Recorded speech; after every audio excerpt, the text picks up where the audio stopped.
Look at your hands right now. The rings you wear, or that you never wear, are communicating something to the universe that you probably never consciously authorized. Stay here, because what I am going to reveal today is one of the most practical and least discussed teachings of the Kabbalistic tradition. A teaching that Jewish jewelers of the Middle Ages knew, that mothers passed on to their daughters before marriage, that masters whispered in study circles when the subject was material prosperity. 2 fingers, 2 positions, and the difference between a flow of Shefa that enters and a flow that exits without stopping. I am not talking about superstition. I am talking about a map, the map of the Sefirot applied to the human body. And when you understand this map, you will look at your own hands in a completely different way. If you haven't subscribed to this channel yet, do it now. And tell me in the comments, do you wear a ring? On which finger? She never stopped to think about why. Or did she choose with some intention? I want to understand what our community carries in its hands. Let me share a story that came to me as a family parable. Imagine a Jewish jeweler in a Mediterranean city several generations ago. A woman with skilled hands, known in the community not only for the beauty of the pieces she created, but for the wisdom with which she guided each customer on what to wear and where to wear it. One day, a young woman entered her shop with money she had saved for months. She wanted a ring. She already knew which one. She had seen it in the display case, a white silver ring, and she wanted to wear it on her right index finger. The jeweler looked at her for a long moment. Then she said, "May I ask how your financial life is?" The young woman was surprised by the question, but she answered honestly. Things were tough. Money came in but disappeared quickly. She couldn't save anything.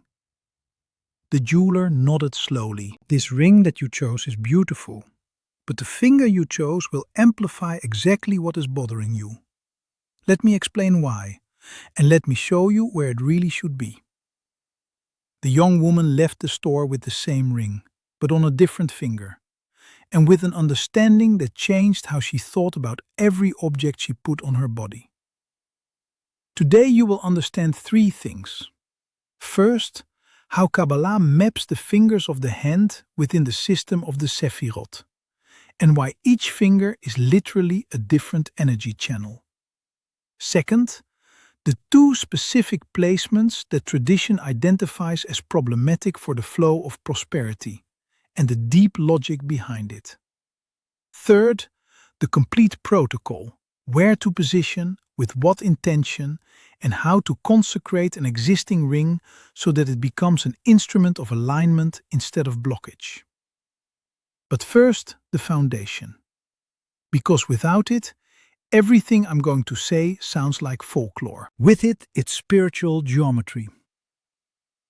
In Kabbalah, the human body is a microcosm of the system of Sefirot. Each part of the body corresponds to a Sephirah, a divine attribute.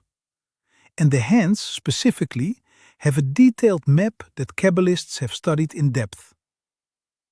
Chesed, mercy and expansion, governs the right arm and hand. The right hand is the hand of giving, of outward flow, of active generosity. Gevura, strength and restraint, governs the left arm and hand. The left hand is the hand of receiving, of containment, of accumulation. This is already enough to change how you think about where you wear your rings. But let's go deeper. Within each hand, the 5 fingers correspond to specific qualities. The thumb, bohen, is associated with Keter, the crown, the point of origin. The index finger, etzba, corresponds to chokhmah, wisdom, direction, pointing. The middle finger corresponds to da'at, deep knowledge, integration. The ring finger corresponds to tiferet, harmony, beauty, the heart. The minimum to malchut, the kingdom, the manifestation in the material world. This map is not arbitrary. It is derived from the structure of the Sefirot and the way they are distributed in Adam Kadmon, the primordial human, the spiritual template upon which every human being is modeled. Now the two problematic positions, and I will be specific, because specificity is what makes this teaching applicable. Problematic position 1. Ring on the right index finger without intent of leadership. The right index finger is the finger of Chokhmah in the hand of Chesed. It is the finger that points, that directs, that declares. Historically, rabbis wore a ring on the right index finger as a symbol of rabbinic authority, of someone who has the role of directing, of pointing the way for others. When an ordinary person, who is not exercising that role of active leadership and direction, puts a ring on the right index finger, they are activating an energetic channel that calls for a constant outward flow. Wisdom in the hand of kindness is wisdom being distributed, knowledge being given, resources being directed outward. If you are in a phase of building, of accumulating, of establishing foundations, this positioning can create dissonance. You want to accumulate, but the channel you activated communicates dispersion. The jeweler of the parable recognized this in the young woman immediately. She wanted to build reserves, but was about to activate the channel of constant distribution. This does not mean that no one can wear a ring on the right index finger. It means that without the correct kavanah, without the conscious intention that you are in a role of leadership and distribution, the channel works against the goal you have. Problematic positioning 2. Ring on the left pinky without anchoring in kingdom. The left pinky is the finger of kingdom in the hand of severity. Kingdom is the realm, the final manifestation, where the spiritual becomes material. It is the Shefa reaching the physical world. Gevura is the hand of receiving, of containment. In theory, this should be the most favorable positioning for material prosperity, Malchut on the receiving side. But here is the paradox that the Kabbalists identified. Malchut without anchoring is Malchut in a vacuum, the kingdom without solid ground underneath. When someone wears a heavy, dense, opaque material ring on the left minimum, without the conscious intention to anchor Malchut, to root the manifestation, what happens energetically is the opposite of what is intended.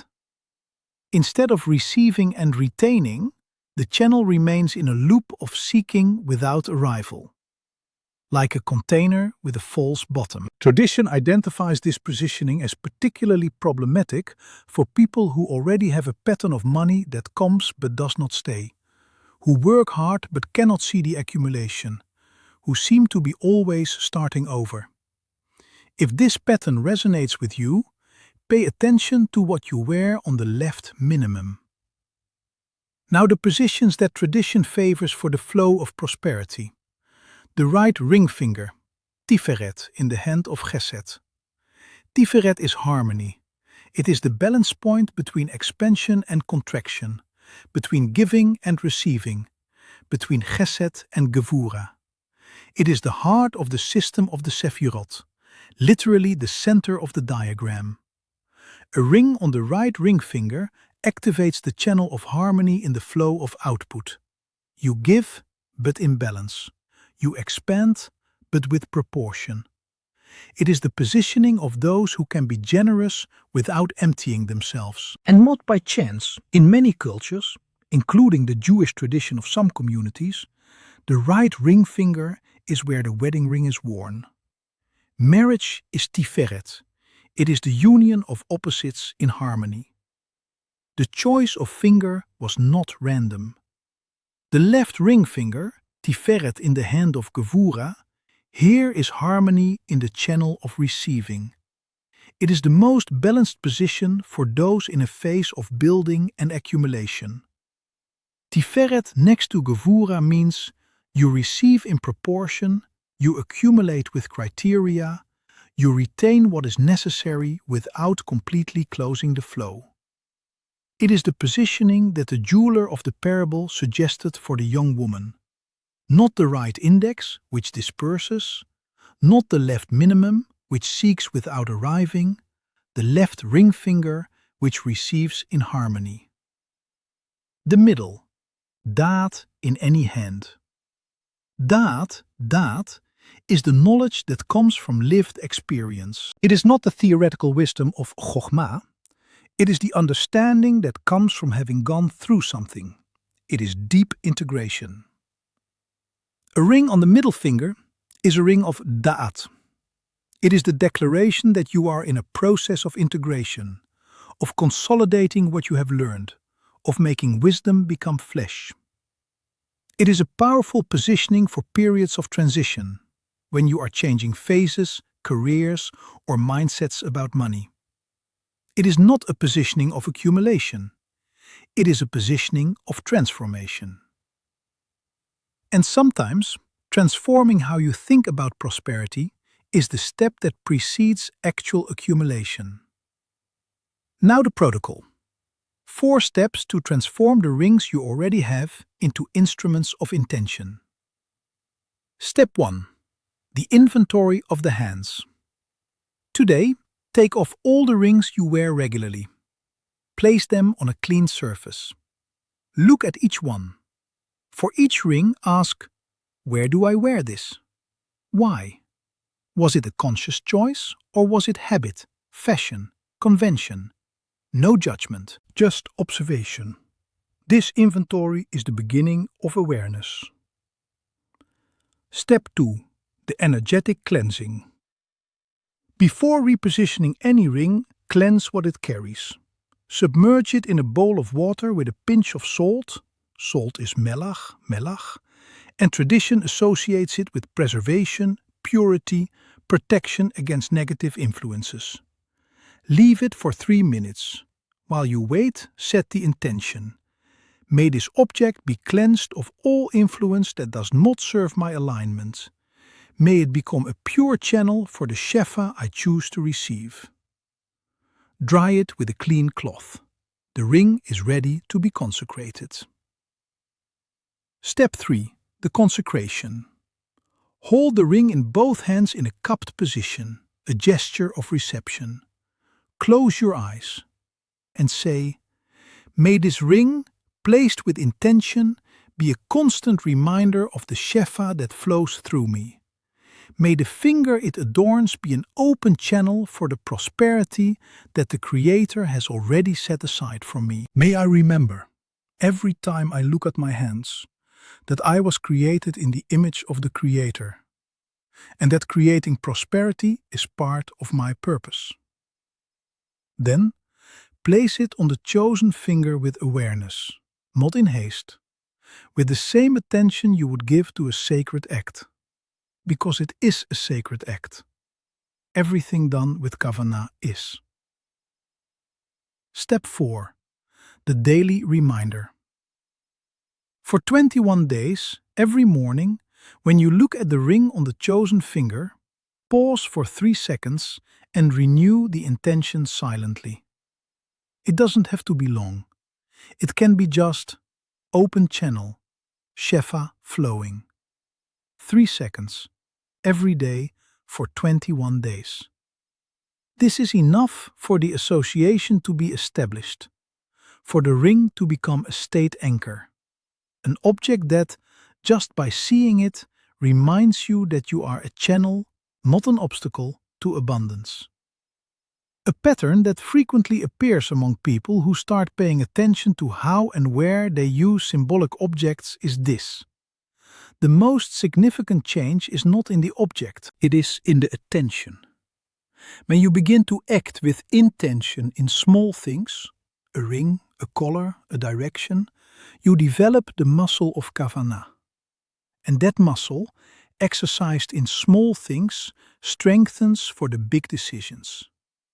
The person who consciously chooses where to place a ring is the same person who will consciously choose where to place their money, their time, their energy. It is the same muscle. I need to be honest with you about the limits of this teaching. A ring on the left ring finger will not solve a financial situation that requires concrete action. It will not replace planning, discipline, healthy relationships, consistent work. What it does, when used with Kavanah, is create a physical, visible, constant reminder that you are a being of intention, that your choices matter, that even small gestures can be aligned with what you want to build. And people who live with this awareness, who inhabit their own gestures instead of executing them on autopilot, these people make different decisions. They perceive different opportunities. They build different results. The ring is the symbol. Awareness is the power. Tell me in the comments, after this video, will you change any ring's place? Or will you wear one that was stored with a new intention? These concrete accounts help our entire community understand how these teachings apply in the real lives of real people. Let there be light. Let there be abundance. Let there be peace. May the hands you extend to the world, in negotiations, at work, in hugs, in prayers, be hands that communicate intention. May the objects you carry on your body be chosen with awareness, consecrated with Kavanah, aligned with who you are becoming. May the Shefa that the Creator has already set aside for you find in you a clean, intentional, open channel. And may every time you look at your own hands, you remember, I was created to create. I was created to receive. I was created to distribute wisely. Shalom uvracha. Peace and blessing upon you, your hands, and all that they build. In the next video, I will reveal a teaching from the Baal Shem Tov about the relationship between joy, simcha, and material prosperity. Why the founder of Hasidism taught that sadness is the greatest financial blockage that exists, and a specific protocol he left to dissolve that blockage. A teaching that will change how you understand the connection between your emotional state and your financial state. Don't miss it.